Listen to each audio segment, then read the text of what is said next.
women make 85% of most financial decisions in the household, whether it's caregiving, whether it's deciding which contractor you're going to use for your lawn, or all the things in between. We are ultimately making those decisions, and we're about to step into the biggest shift in wealth. Welcome to Real Money, Real Life, the podcast where we get real about money and the messy human stuff that comes with it. I'm Linda Grizzly, financial educator and your Me Money guide to financial clarity. Each week, we dive into financial concepts and money strategies, but we always tie it back to real life, emotions, mindset, and how money actually shows up day to day. If you're ready for practical tools, mindset shifts, and honest conversations that meet you where you are, not where the world thinks you should be, you're in the right place. Because you deserve to feel confident with your money and good about how you use it. No judgment, no lectures, no lingo, and definitely no putting yourself last. Hello, everyone. Today we're talking about the power of the purse. Not just spending power, but the deeper influence women wield economically, culturally, and socially through financial decision making. Because money is more than numbers, it's influence. Joining us today is Natalie Benamou, a visionary entrepreneur and leadership architect who has spent her career amplifying women's influence and impact. She is the founder and CEO of HerCsuite, a network platform dedicated to advancing women into leadership roles, board seats, and entrepreneurial success. Natalie also hosts the acclaimed Women Leaders on the Move podcast, ranked in the top 25 in its category, with over 200 in-depth conversations featuring bold female leaders charting fresh paths in business and board governance. We're thrilled to have her here to unpack what she calls the rising power of the purse. So welcome, Natalie. And first, I would love to hear a little bit more about you. What else do you want us to know other than that wonderful introduction that sounds so great already? Wow, it's hard to top that, Linda. I'm so excited to be with you, and I can't wait to have a conversation about this because it's one of my favorite. But I am excited to have the opportunity to really talk about how we're both so passionate about women using their power when it comes to their finances in a different way, which is what we're going to talk about.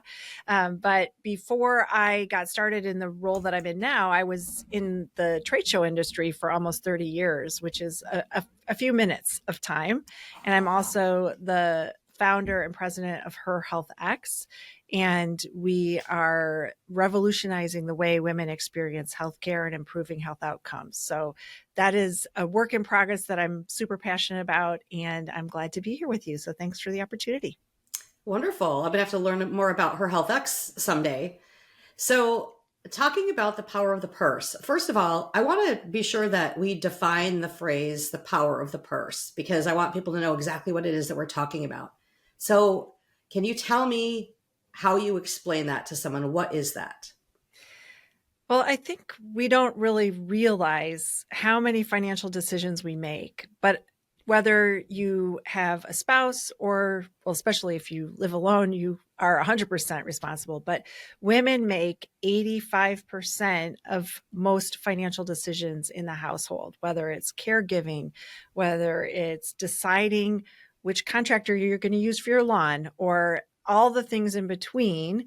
We are ultimately making those decisions, and we're about to step into the biggest shift in wealth. Some people say it's 2028, which would be fantastic, but most people say 2030. And that shift is going to be tremendous. So in addition to our making the decisions, we're actually going to have the actual wealth in our bank accounts. So there's two things happening right now, and I'm super excited about the power that women will have to make decisions in ways that are meaningful to them. Great. So the wealth hasn't transferred yet, but we already have so much economic power. So do you think that women realize how much economic power they have right now? And speak to me more about that. I really don't think we ever pause and consider what we do on a daily basis.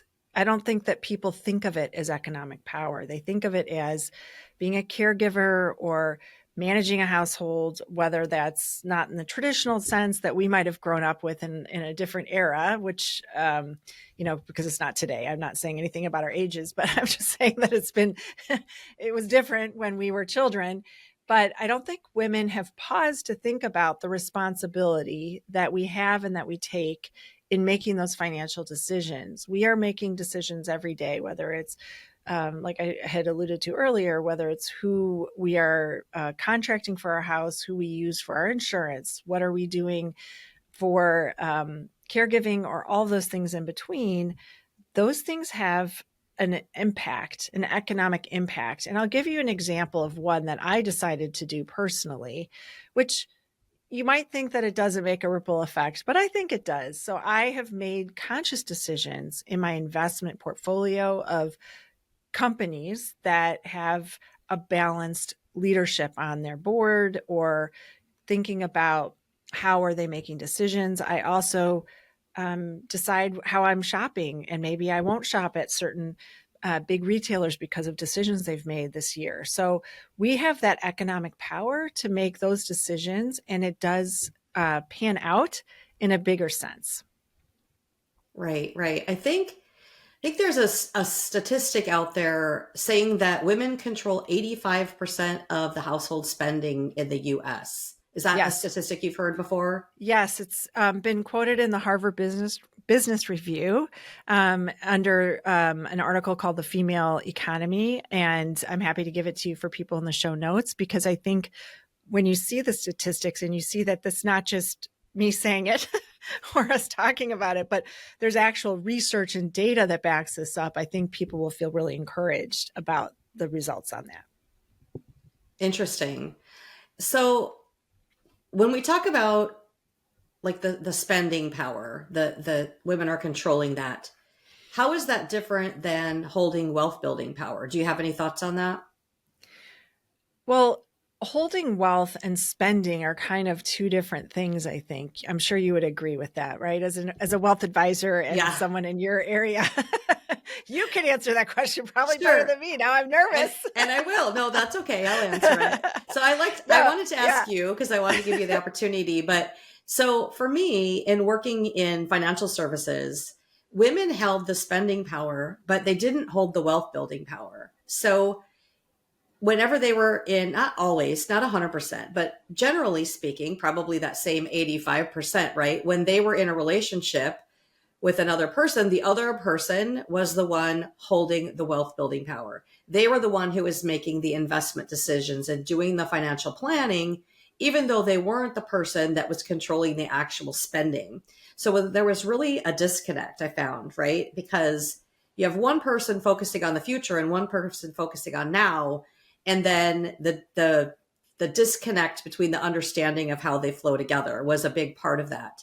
Um, so I just wanted to bring that into the mix and see, do you have anything else you want to add to that? Yeah, actually, interestingly, I fell into that category until about 5 years ago. So before COVID, my husband made all of our financial decisions in our investment, and we had multiple accounts, and I was probably more in the middle of the road, and I had an investment advisor at a big bank, which I don't advise. I don't recommend now that I know this, and it's nothing against big banks, but the personal wealth advisor is so much better. For me, it was anyway. But when COVID hit, I just was like, oh, I'm just not, you do that, right? You're monitoring all of those things. And I am over here, like you said, I'm making those household decisions, or the decisions for our family. We always had conversations about it, of course, but I really did not pay attention to the market. I knew my 401k, I knew my numbers, I knew how much I was pouring into my 401k. I always maxed it out every year. I did all those things, but I wasn't looking at how is it actually, how are the investments doing, right? And so it was COVID that really opened my eyes, because of the where I was in the trade show industry, and the devastation, honestly, that happened to all of us in that industry, that it was like, well, I better pay attention to what's happening, because we just went on partial unemployment. So I got to know what's happening with the numbers, right? So sometimes it takes something like that for us to be like, how are we? Wait, what? So that was what happened to me, Yeah. honestly. And then my husband was never like, I want to do it. It was just, he did it. Right. And now I'm like, oh, I'm in there every day watching what's going on. And I'm like, hey, what's going on with this? And and it's actually kind of fun when you start to learn.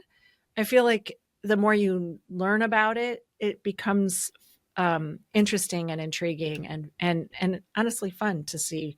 Hopefully, upswing and not downswing. But Yeah. Yeah. Well, unfortunately, you do get both. You got what if you have one, yes, you're going to have the yes, we're doing a other. little better now at the moment of this, but who knows tomorrow? Right, right. So, I think one of the things that I found in working with couples in financial planning was again talking about like the the the man paying attention to the finances and planning for the future is that the woman's future is different than the man's because she's probably going to live longer. She has more things to think about. She has to think about being alone unexpectedly. I mean, the man does too, but not as much because statistics show that women are going to live longer. She has to think about what she's going to do for long term. When for long term care, she's going to live longer. She's going to need more. So I think that building that into financial planning is a big thing, but also thinking about that spending, going back to the power of the purse. How do we encourage women to be more involved with the finances? What are your thoughts on that? Well, I think that there's an idea that's really important to think about is, and I learned this from Lisa Sakai, which is the bucket list. And if you use a bucket list of things that you want to do, and don't make it something that you're going to do in 20 years. I think it kind of goes with your me money in a way.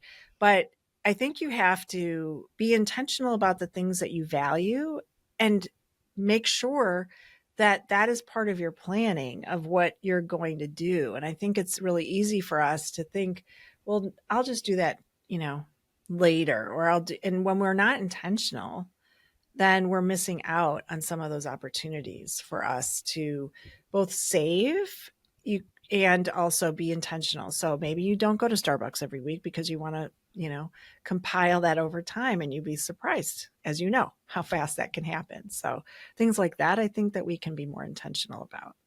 Yeah, I agree. Okay, so moving past the idea of that wealth building, let's talk about the invisible power that women have because the idea that they control this marketplace of buying power, they're actually driving markets and they're shaping industries and trends. So I would love to hear more because you've talked about the power of the purse. What things have you discovered or shared about how we're driving things and building, economies basically? Well, I think it's under the radar that is happening until now. These statistics are coming out about how this wealth, shift is about to happen. I don't know how conscious it is. Just like we were saying that, women are making these 85% of the decisions, but they're not being conscious about how are they going to retire, or what does that look like after they're done with their career. And I feel like, we are making these big shifts, as I was alluding to earlier with my decision to shop at certain stores or not shop at certain stores, or invest certain ways or not. But I don't know, in a big sense, how the average person in the United States is really conscious of that. And I'm hoping that something like this, like our podcast, is going to alert them to really there is this shift and there is these decisions that are happening, both globally and then also here in the United States as well, obviously. But you look at economies that are led by women and how are those countries doing, and that's a great example, right? When you have women leading in the ultimate power place, and looking at, well, is it doing better? And Warren Buffett famously had wanted to get, I think it was 30%, which is seems so low, but he really recognized that companies that have women leading them do better. And so if you kind of do a ripple effect out, the companies that are doing better are going to have an impact on the economy, that they're going to be hiring, that there's this idea of empathy. I know that there's a book called Here Come the Girls that has done a lot of research on this, that women, because of empathy, and tend to have higher retention rates at their companies if they're leading versus an unbalanced team, because they're using things that may not be in play.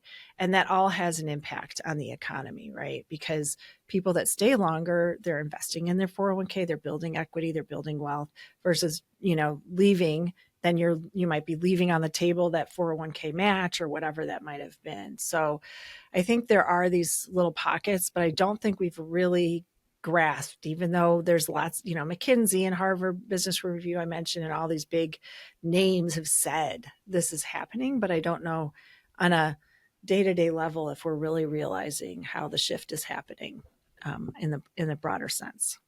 Yeah. Yeah, that's interesting. I think there's a lot of social conditioning around money that women have.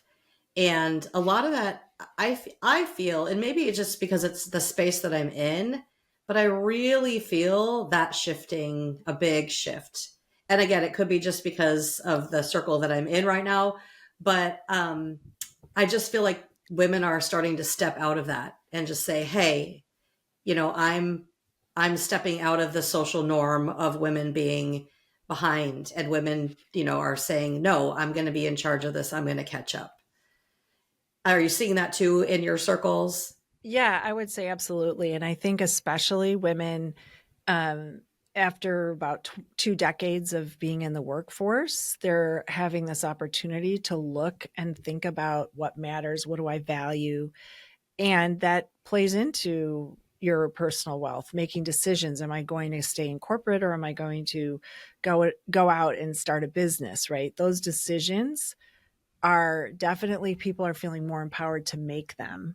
And but you have to know where you stand in the financials, and that's that piece that people get nervous. I know you have a course coming up, which I'm so excited about, which is just helping people not feel anything about learning about financials. I think that there's a lot of shame, like you said, like we're not supposed to ask questions. If we ask questions, we feel silly. I know I did when I first started this 5 years ago. I was like, well, I don't know how to read this report that I'm supposed to be reading on the company, like, and how it's doing the stocks. I have no idea what this is even saying to me. And it's okay to say that, but women are being able to make those decisions, and I think that's, really what's exciting. Yeah, yeah. So I used to be in the health and fitness industry, right? So one of the things, and I like to compare this to the financial journey, is like it's like saying that you want to get in shape before you go to the gym to work out, right?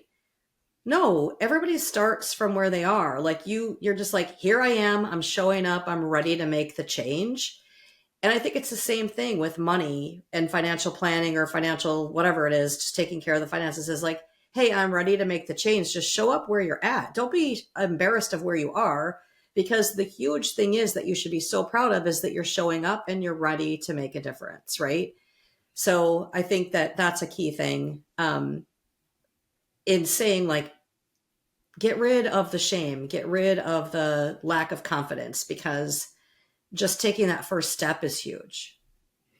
Yeah, I'm curious for you. I'm wondering, because as I think about women and they're thinking about retirement, and a lot of people invested in insurance, right? They think that life insurance, depending on who sold it to them, made them feel like, oh, I'm going to have the savings that I've been paying into.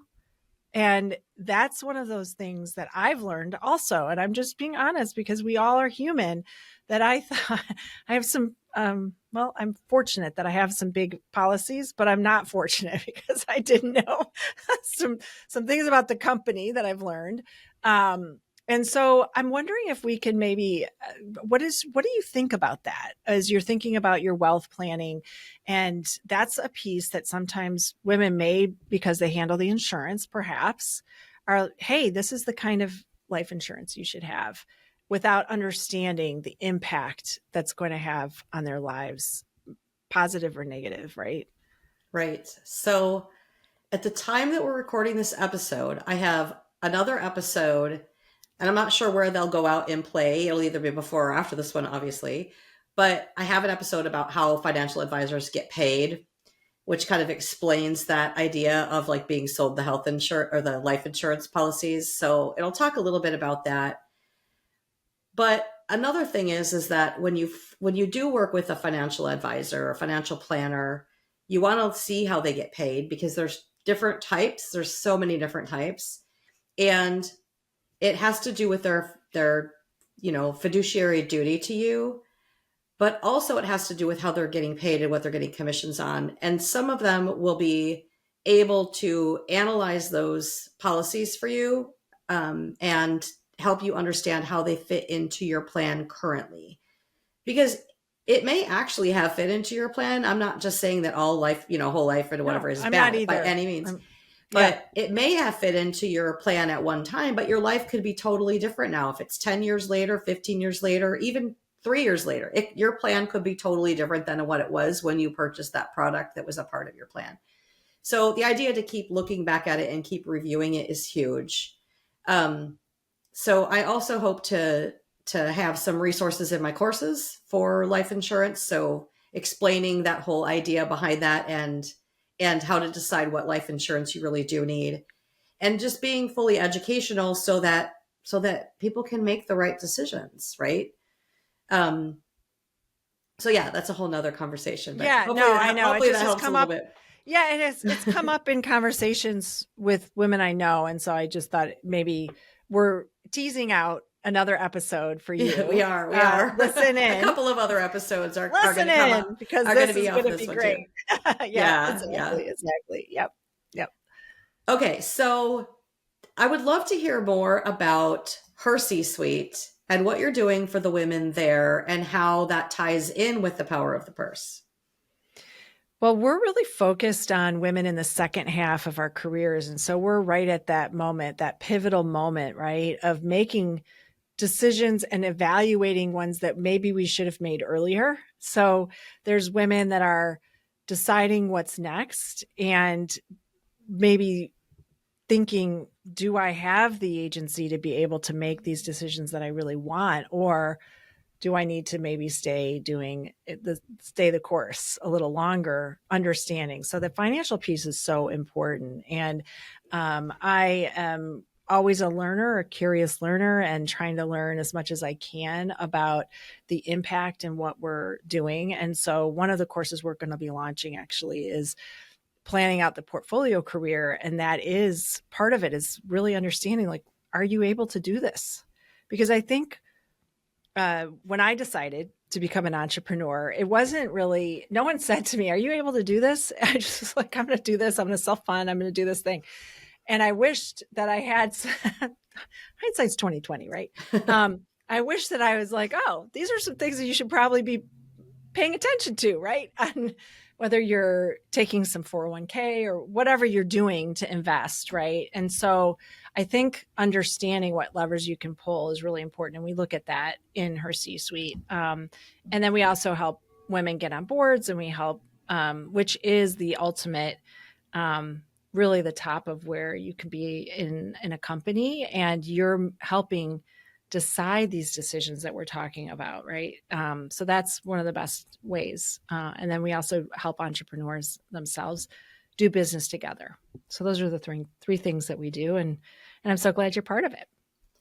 Thanks. Okay, you mentioned the term portfolio career. So I want you to talk more about that because that might be a term that people have not heard yet before. Yes. People think about portfolio like what we're talking about, power of the purse. People are thinking investment.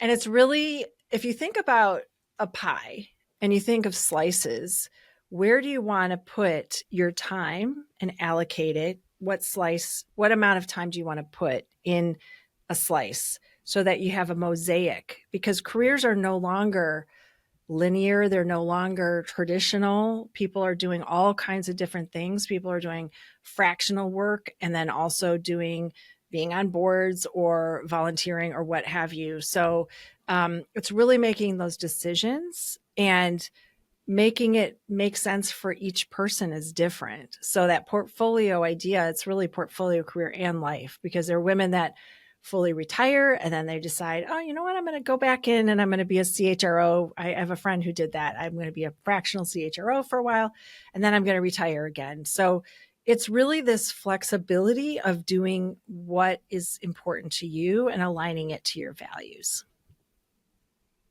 Makes sense. So, one of the things I like to ask is, for your clients that you have, what are the main internal blocks or obstacles that they have, the mindsets that they have, or the stories they're telling themselves that are blocking them from moving forward?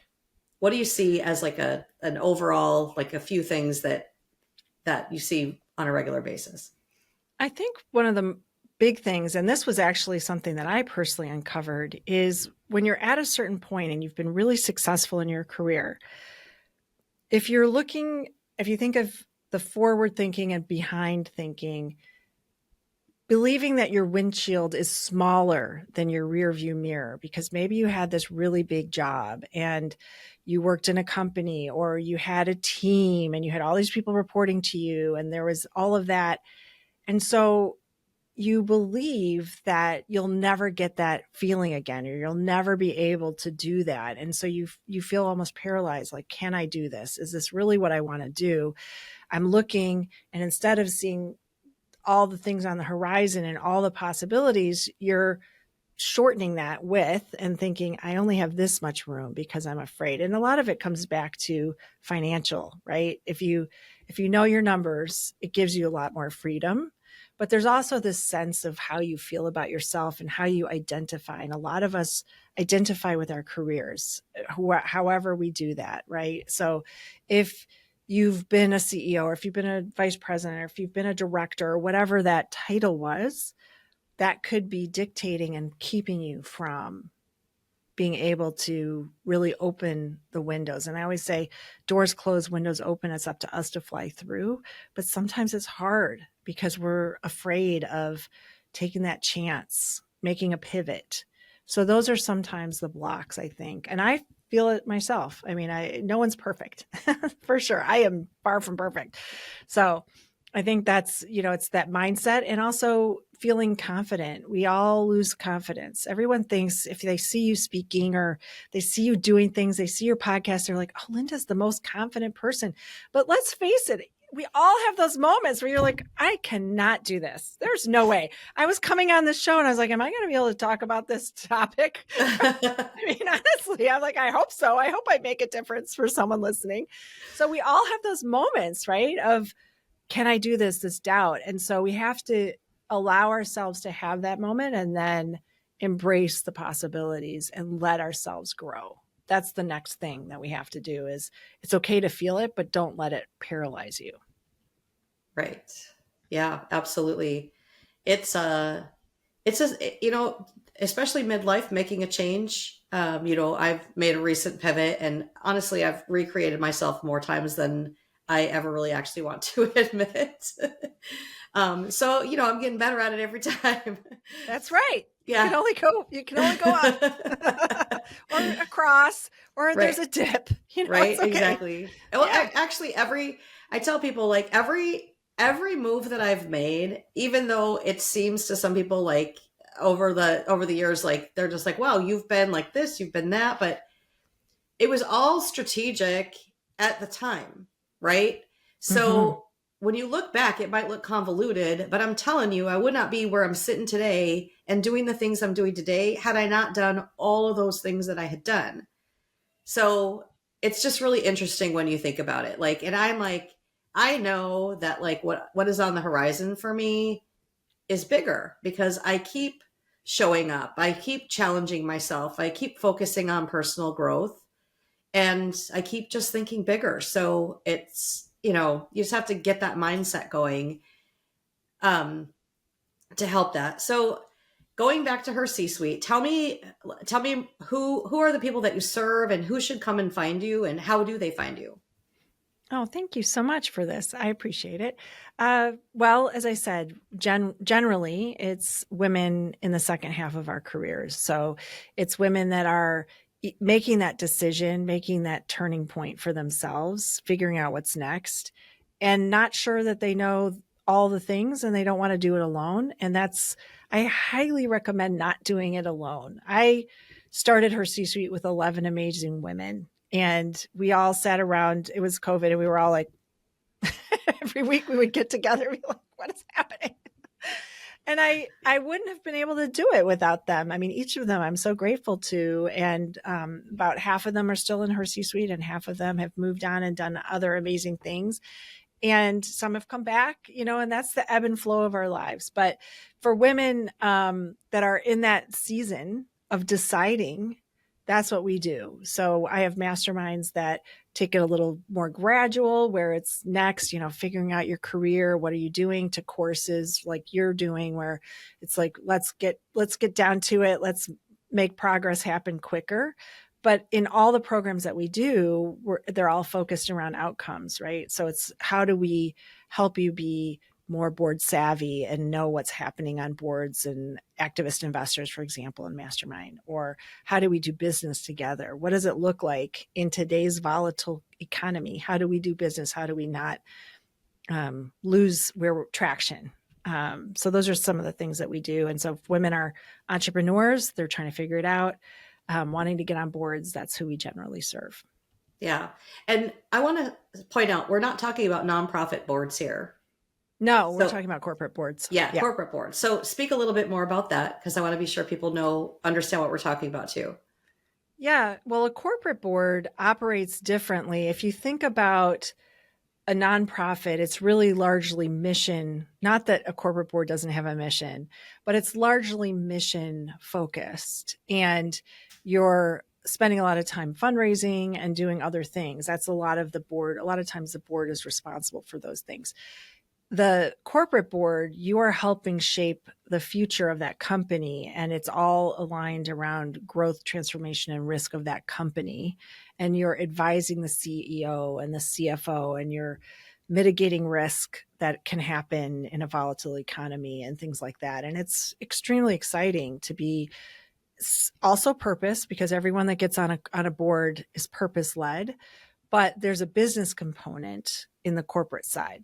So that is the piece that we really focus on and help people get their board pitch down and all the things, because it's very nuanced, and it's something I never would have known if I hadn't done this. I thought that all boards were either nonprofit or public. I had no idea. But there's 9 types of boards. There's a board type for everyone. There's family boards, and there's, all kinds of things that you just don't even think about. There's a lot of businesses out there that have boards, and they need advisors that are, people on their boards that can advise them. Great. So where do people find you or find out more about all the things you're offering? Yeah, well, first of all, on LinkedIn, I'm very active on LinkedIn, and Natalie Benamou on LinkedIn. I have HerCsuite on LinkedIn, and then HerCsuite.com is where all our programs are listed. We have a network community on Circle, but you have to get to us on the platform first. So those are all the places, and listen to the show, and because you're going to be on it, so I can't wait. I'm looking forward to that as well. Me too. Okay. So what haven't we covered that you wanted to cover today? Oh, that's a great question. I would ask for every woman to think about where it is that she wants to go, and then put in place 3 things each day that get you there. And so if it's becoming more financially savvy, take your courses to understand where you are and empower yourself, but take action in small increments, and it will lead to big change. I love it. I love it. I always tell people to do 1 thing a day. So you're a step up for me. You're like, you do 3 things. Do 3. 3 things. Come on, you can do it. I'm hardcore. 3 things. Oh, no, I love it. You should do 3. But you should do 3. Maybe you should do 5. I don't know. Who's the Yeah. overachiever? Try one.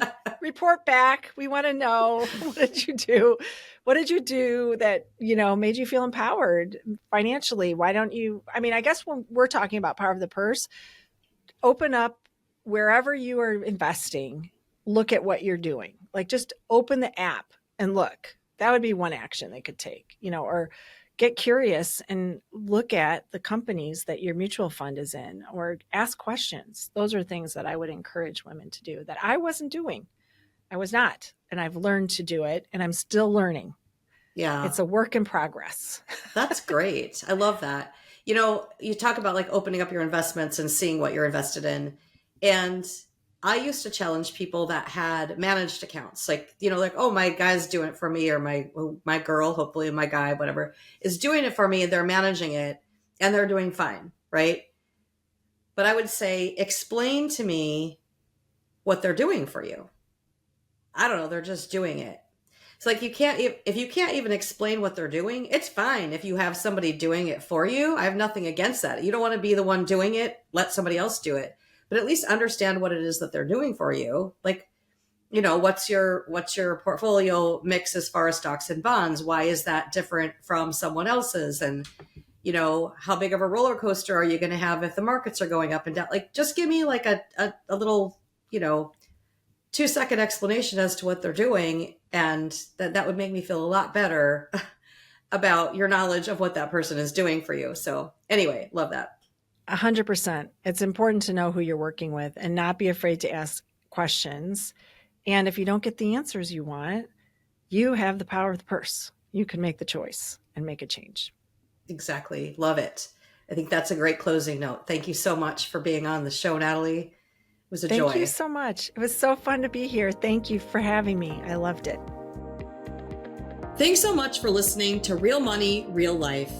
Want to see what's blocking you from financial confidence or discover your money personality? Head to the resources page at lindagrizz.com for our free quizzes.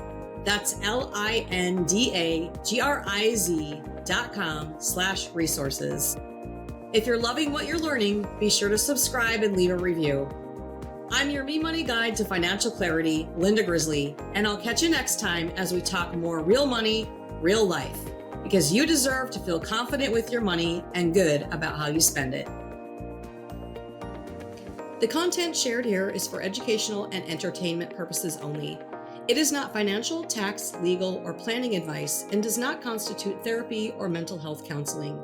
Please consult an actively licensed and qualified professional for advice or help specific to your situation.